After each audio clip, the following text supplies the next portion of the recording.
Guys, আপনাদের চ্যানেলে আপনারা ভয়েস ভালোভাবে দিয়ে ভিডিও বানাতে পারছেন না, আপনাদের ভয়েস দিতে সমস্যা হচ্ছে, তাহলে আপনারা আজকে একদম ঠিক ভিডিওতে এসেছেন। ওয়েলকাম।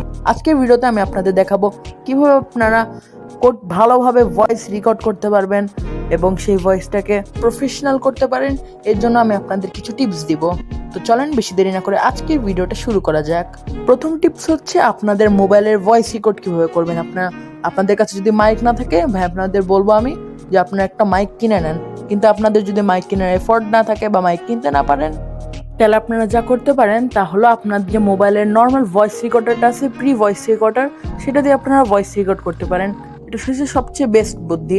আর আপনাদের মোবাইলে যদি প্রি ভয়েস রেকর্ডার না থাকে বা ওইটা দিয়ে ভালো ভয়েস রেকর্ড না হয়, তাহলে আপনারা কি করতে পারেন, আমি আপনাদের ডিসক্রিপশনের মধ্যে একটা ভয়েস রেকর্ডারের লিঙ্ক দিয়ে দিব। সে ভয়েস রেকর্ডারের মধ্যে আপনারা ভয়েস রেকর্ড করতে পারেন। আমি পার্সোনালি আমার প্রথম কয়েকটা ভিডিও এই ভয়েস রেকর্ডার দিয়ে ভয়েস রেকর্ড করতেছি এবং এটার এক্সপিরিয়েন্স আমার অনেক ভালো লাগতেছে। একটা টিপস, আপনারা কি করবেন, আপনারা যখন ভয়েস রেকর্ড করবেন, আপনারা এমন কোনো সময় ভয়েস রেকর্ড করবেন যেন কোনো আওয়াজ না থাকে আপনাদের ব্যাকগ্রাউন্ডে। যেমন আপনারা আমার ভিডিও এবং অনেক প্রফেশনাল মানুষদের ভিডিও দেখতেছেন, তাদের ভিডিওতে কোনো ব্যাকগ্রাউন্ড নয়েজ দেখতে পাচ্ছেন না আপনারা, কিন্তু আপনাদের ভিডিওতে যদি আশেপাশে গাড়ির নয়েজ, হর্নের নয়েজ এগুলো থাকে, তাহলে আপনাদের কার ভিডিও দেখতে ভালো লাগবে। তাহলে আপনারা কি করবেন, এমন কোনো নির্জন জায়গায় যে ভিডিও রেকর্ড করবেন ভয়েস, যে জায়গায় কোনো আওয়াজ নাই, অথবা আপনারা যদি আপনারা লোকাল এরিয়ায় থাকেন, তাহলে আপনারা প্রথমে হয় অনেক সকালে যখন কোনো আওয়াজ না থাকে না, অথবা অনেক রাত্রে ভয়েস রেকর্ড করতে পারেন। এটা আমার একটা টিপস। আরেকটা টিপস, আপনারা কি করবেন, আপনারা এমন কোনো রুমে যাবেন যেখানে অনেক জিনিসপত্র আছে যেন আপনাদের ভয়েস একো না হয়। যেমন আপনারা খালি রুমে যে ভয়েস রেকর্ড করতেছেন, তাহলে আপনাদের ভয়েস অনেক একো হবে। আপনারা চেষ্টা করবেন কোনো ছোট রুমে অনেক জিনিসপত্র আছে, বা বড় রুম অনেক জিনিসপত্র আছে, এমন কোনো জায়গায় যে ভয়েস রেকর্ড করতে।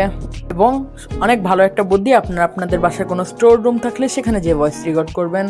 আর আপনাদের নর্মাল রুম থাকলে আপনাদের একটা বুদ্ধি, আপনি আলমারির সামনে দাঁড়াবেন, আলমারির সামনে দাঁড়িয়ে তারপরে আলমারির দরজা খুলে, তারপর আর দরজার সামনে অনেক কাপড় থাকবে, তাই অনেক জিনিস ভরা থাকবে, তারপর আপনি ভয়েস রেকর্ড করবেন। তাহলে আপনার একো হবে না, আওয়াজও হবে না, কারণ আমি তো আপনারা বললাম আপনারা নির্জন সময় ভয়েস রেকর্ড করবেন, প্লাস ভালোভাবে ভয়েসও রেকর্ড করতে পারবেন। আরেকটা টিপস, আপনারা যখন ভয়েস রেকর্ড করবেন, পুরো ভয়েসটা একসাথে বলে তারপরে শেষ করে দিবেন না।